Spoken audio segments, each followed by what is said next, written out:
Hey everybody, indoor fire building was so much fun. I thought we'd do one outside and see how I do that differently.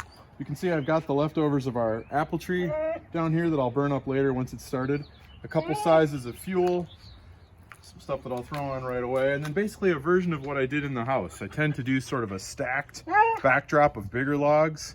If I'm camping, I'll use whatever I find in the fire pit. But I've got my tinder, newspaper rolled up, as well as some nice dried kindling on the top of that. But the trick to this one is, I'm gonna try to do it without using a match. So come on over here. I'm using a piece of birch bark kind of as a tray to move things. And what I've done is I've separated some bits of birch bark. The trick with birch bark, especially when it's wet, is not to have thin strips of it this way, it's to have thin strips of it the other way.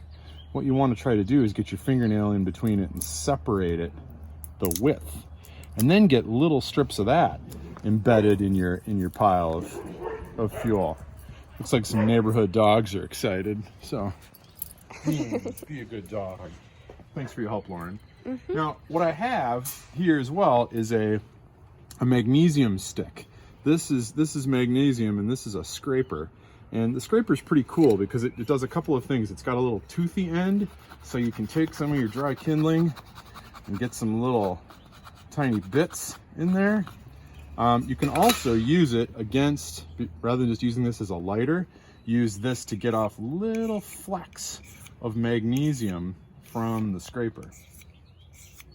I'm doing it lightly and slowly so I don't strike a match, or I don't strike, and you can see what happens with that magnesium if I do it a little too hard. Now what I'm gonna do is I'm gonna wad up all the stuff there, maybe scrape just a little bit more since I just may have burned some up. And let's move back over to the fire pit. I always thought fire pit was a funny expression when these backyard fire things aren't actually pits. Anyway, I'm gonna put the striker right into the birch bark, and I'm gonna throw some sparks in there, and hopefully it'll work. Oh, there it is. I got her started. Let that burn just for a second. Hopefully the dog won't burn herself. And then I'm gonna dump that into